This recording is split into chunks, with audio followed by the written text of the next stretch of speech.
Other M issue 29. So I guess Bean dying wasn't too dark because here he is. His injuries fully repaired in the tube. That was nice of Snively. He says that he was following under Angel Island talking to his uncle when he suddenly went silent and his sensors detected Bean under the water. You know, because you can detect a specific living being. Just like the living being detectors in early Archie Sonic, which were stupid then and are stupid now. He gets out of the tube, and Snively says to an accusation of drowning him that the metabolic stabilizing serum is breathable somehow, and naturally points out that it'd be rather stupid to drown him after I went to all the trouble of reviving him. That's a line that really made me smile. This comic doesn't have enough of those. Bean wakes up tired, and Mighty, after asking to take him to their bed quarters, says nervously, getting my sympathy, I'll handle him gentler than a basket of glass eggs. Aww. She says, of course, Mighty, which is heartwarming. And Mighty says to Bean that he's a prelate no longer. The door closes behind the heroes, and Snively says like a generic cartoon villain that they're mine. Fiona says in the banquet hall with the others that once they've gotten Snively's equipment in Mercia, they can leave him to himself. Mighty says that if Albion is in the middle of the ocean, they'll need a ride to land, which leaves them stuck with Snively. I mean, Sydney. That is what he's called in the story, but 1, I know a girl named Sydney, so that doesn't work. 2, his name's supposed to be Colin, and 3, I suck at spelling that name. So typing it out is just a bigger hassle. I'm just gonna have constant typos in my review, although I guess I pronounce them normally anyways. But whatever. Mighty explains that back when Knuckles first started going by the title of the Guardian, there was a feeling in the air, an annoying buzzing in the back of his mind at all times. Ray used to feel it too, until he was totally brainwashed to the will of the Guardian. Mighty's already suspected that Knuckles was trying to take over their minds, and it worked, especially for Vector and Ray. But towards the end of the Battle of Echinopolis, that sense disappeared, and hasn't been felt since. Why isn't this the case for Tails? If the Guardian could brainwash, then he could have been brainwashed originally too. I do love that it was explained though. It makes the Chaotix being villains more justified logically.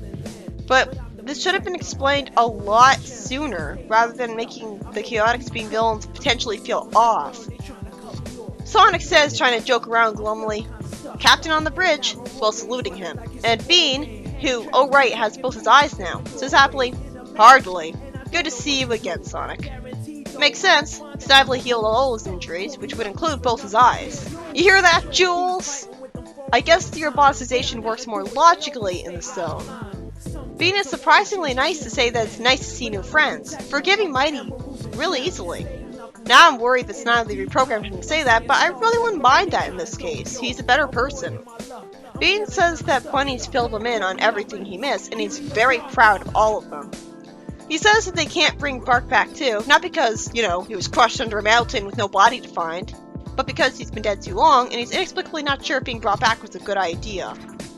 All of the heroes look at Sonic in confusion for calling the Guardian Knuckles, and he doesn't say that it's just a fun little nickname he made up for him.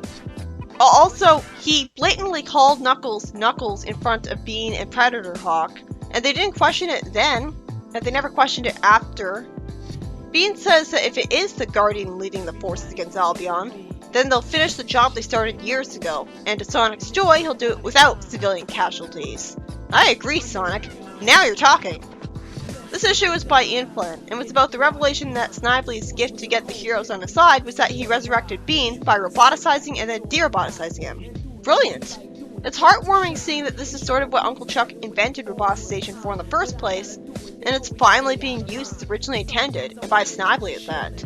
I know we're supposed to believe that he's good now, but whether his morality is evil or good right now, I don't really give a shit. He still did a good thing, and that deserves to be praised nonetheless.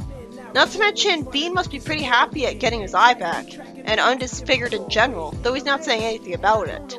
Maybe because he assumes that he'll get redisfigured when he keeps using his bomb magic. It was a pleasant surprise that not only is he going to humor Sonic and not have civilian casualties finally, so good thing got over that, but he's easily forgiving Mighty as well. Maybe he's just nicer because he's so happy to be alive again, or maybe because he was sent to hell for, you know, the killing people thing. and so he knows that he was living his life wrong. He also says that him being brought back wasn't a good idea, without saying that he's morally opposed to the religious or philosophical conflict of bringing someone back from the dead so easily. I like his character development, but it happens so fast.